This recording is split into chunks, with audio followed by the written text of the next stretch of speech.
Hi,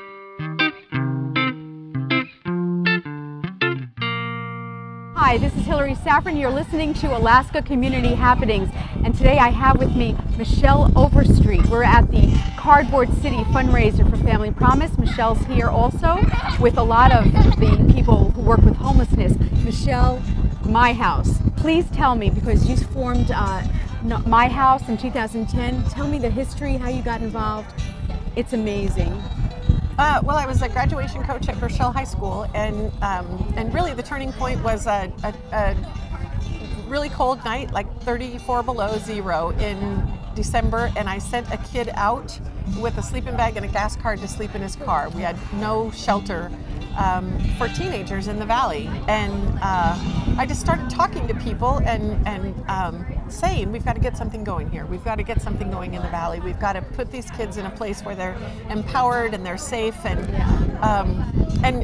I had people just join me along the way. Michael Carson retired from teaching, thank God, because he's got no time to teach. He's a full-time, full-court press at our building and does recovery services.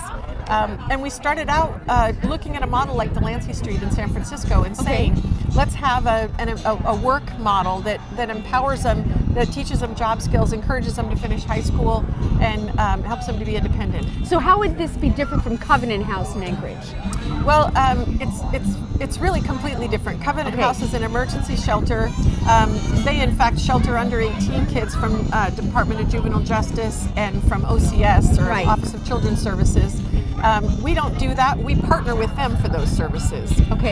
We serve 14 to 24-year-olds, but our housing is for 18 to 24-year-olds. It's sober housing. We operate 2 for-profit businesses out of our building where case management is located, and the goal is to get the youth into safe housing, to get them to work, to help them finish high school or get a GED equivalent, and be independent and productive.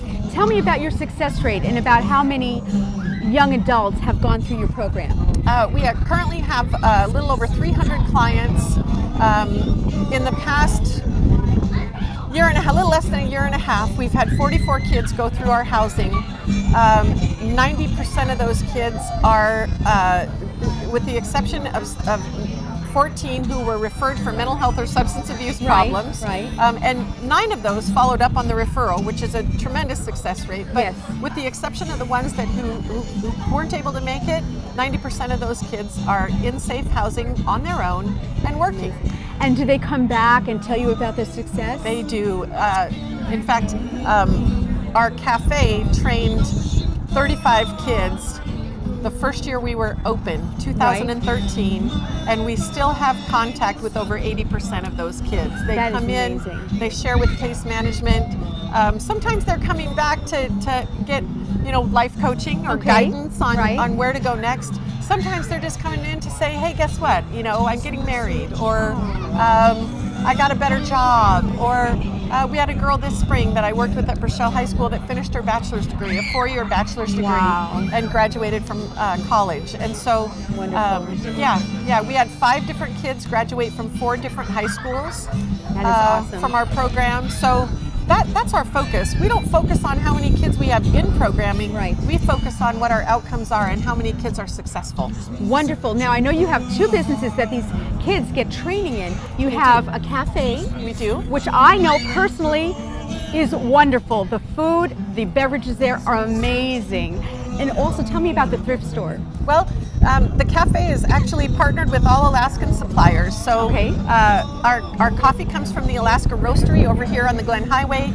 Kaladi Brothers Coffee comes out and does the training, the barista training for us. So it's Kaladi Brothers certified, so they can go right to work at another coffee shop, and they've got the certification and the skill to do that. And we're partnered with the Alaska Chip Company for the chips that go with the sandwiches, and with the North Star Bakery for the bread that we serve our sandwiches on, and Ty Havemeister at the Havemeister Dairy has provided milk products for us. Wow, that's Not wonderful. All of them, because he can't keep up with the demand, but we tried to use all local suppliers, all local trainers, and train kids to work in a cafe setting. They get their food card within the first week of working with us. Right. They get trained on the barista skills, and then we're teaching them to make soup and sandwich sandwiches and breakfast burritos and all Homemade, all homemade. all homemade. Yes. And so not only do they take that into their personal lives, because many of them have never had a family life where they learn to cook, Right. but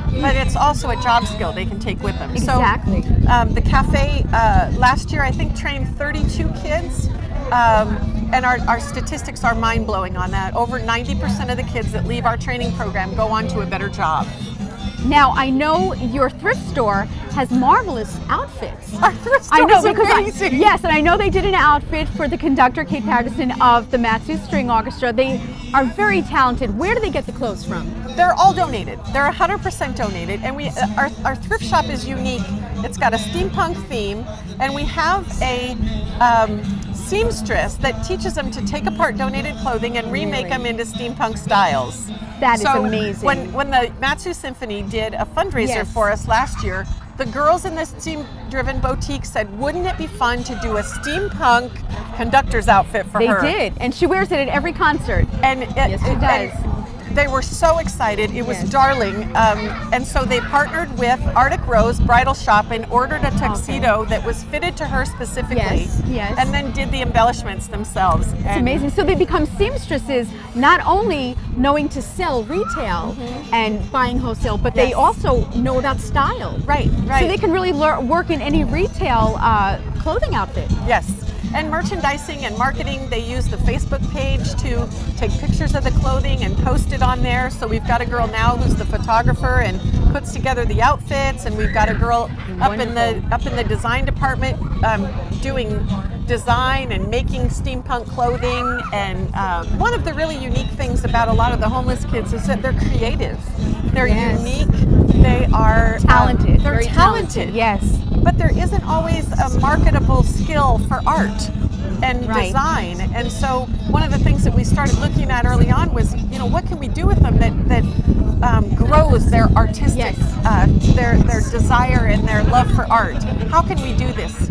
And when we started designing the business plan for the boutique, that was one of the things that came up, is that they could do clothing design. That's wonderful, but they're also learning social media, so they can really have a tremendous resume. They can Yeah. they can do marketing, they can do merchandising, they can do customer service. Very much so. They can do the sorting, just the sorting and looking at what is going to be popular in the store and making Yes. those decisions, knowing what their target audience is. Because Exactly. when we first started it, they would say, "Oh, I would never wear that." And the manager would say, "Do you know what the demographic is we're appealing to here? It's women age 45 to 60.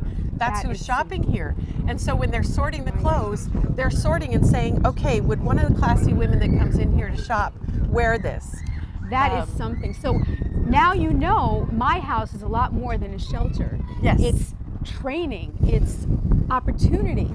It's so Empowerment. much. Empowerment, Yeah, exactly. empowerment. Now, how could people donate to my house? If they go to www.myhouse.org, there's a PayPal button right on the front page there, and they can donate through PayPal to us.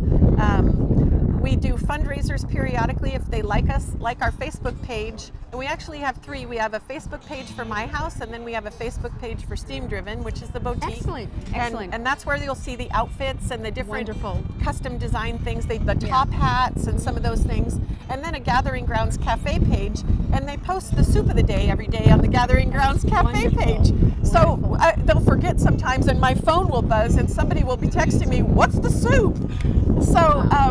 So they can go to our Facebook pages also and see fundraising events. We do a fundraising event about every other month. So this has been a huge contribution to the Matsu Valley. I can't imagine it without my house. And thank you so much for what you've done and what you continue to do. So if you're viewing, you really want to consider being a contributing member of this community and helping all these kids become fulfilled adults and Yeah. very impactful. Thank you so much. You're welcome. You're watching again Alaska Community Happenings. I'm Hillary Safran. My house information is going to be flashing across the screen, the phone number and the website. Thank you. Thank you. Thank you very much. You're welcome.